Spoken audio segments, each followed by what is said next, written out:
December 1944.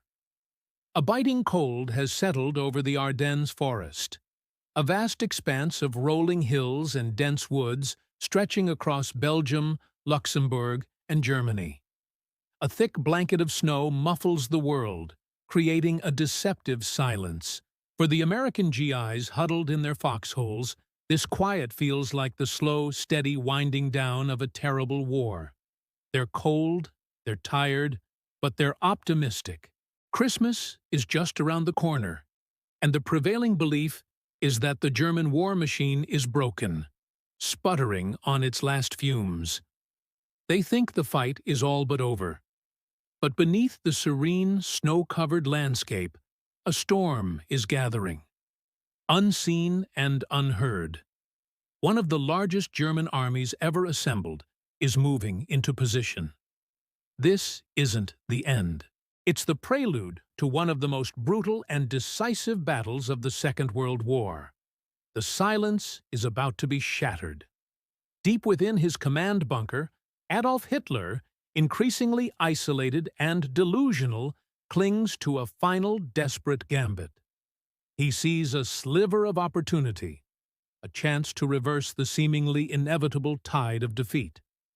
He calls his plan Operation Wacht am Rhein, Watch on the Rhine. It is an audacious, high-stakes counteroffensive, a thunderous echo of the blitzkrieg tactics that brought Germany such stunning victories in 1940. The objective is to punch a hole through a weak point in the Allied lines in the Ardennes, race across the Meuse River, and then pivot north to recapture the vital port of Antwerp in Belgium. By cutting off the British and Canadian armies from the American forces, Hitler believes he can force the Western Allies into a negotiated peace. This would free up Germany's remaining forces to focus entirely on the Eastern Front against the Soviet Union. It's a plan born of desperation, a roll of the dice with the fate of the Third Reich hanging in the balance. For this to work, he needs two things: total surprise and terrible weather to ground the all-powerful Allied air forces.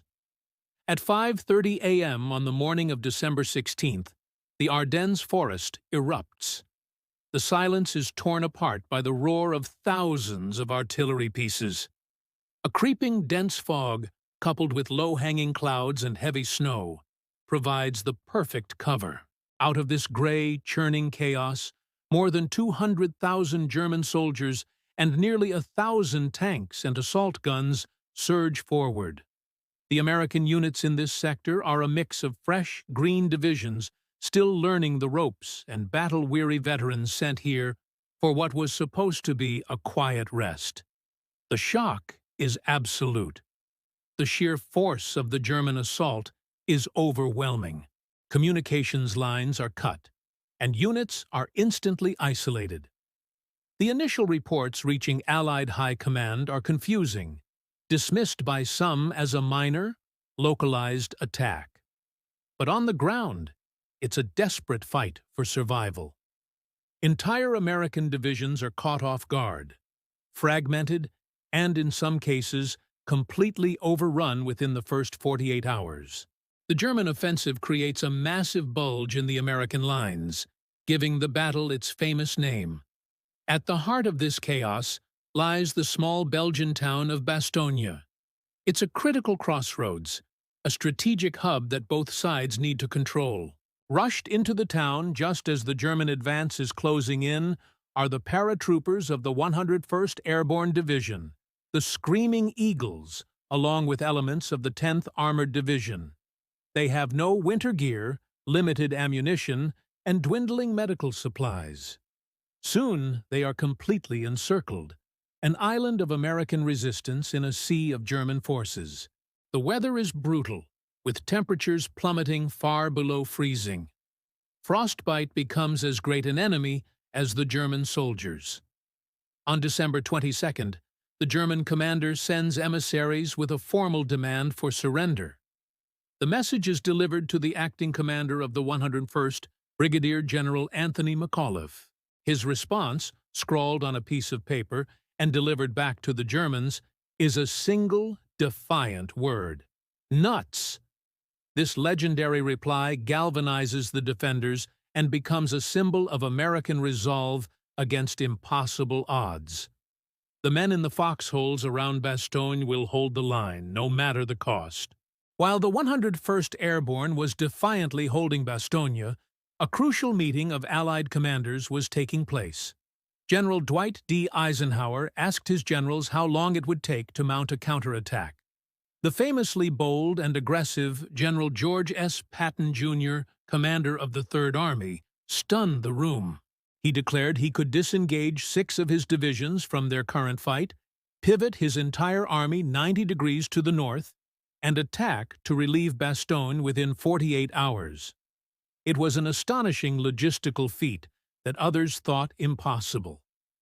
True to his word, Patton's Third Army began a relentless drive north, battling not only the German forces, but also the treacherous icy roads and blizzard conditions. The tankers and infantrymen pushed themselves to the breaking point. On the day after Christmas, December 26th, the lead tanks of the 4th Armored Division finally broke through the German lines and linked up with the defenders of Bastogne. The siege was broken. The sky, for the first time in over a week, began to clear, allowing Allied air power to finally join the fight. The tide of the battle was beginning to turn. The Battle of the Bulge would rage for another month, a brutal, attritional fight in the snow and mud. Hitler's gamble had failed. His panzer divisions were bled white, their fuel and ammunition exhausted.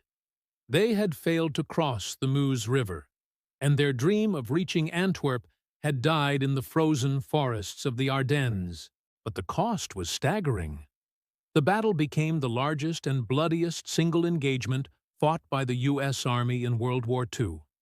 Over 19,000 American soldiers were killed, with tens of thousands more wounded, missing, or captured. Thank you so much for watching. The story of the Battle of the Bulge is a powerful reminder of courage and resilience in the face of overwhelming odds. If you found this history compelling, please consider liking this video and subscribing to our channel for more stories from the past. We'll see you in the next one.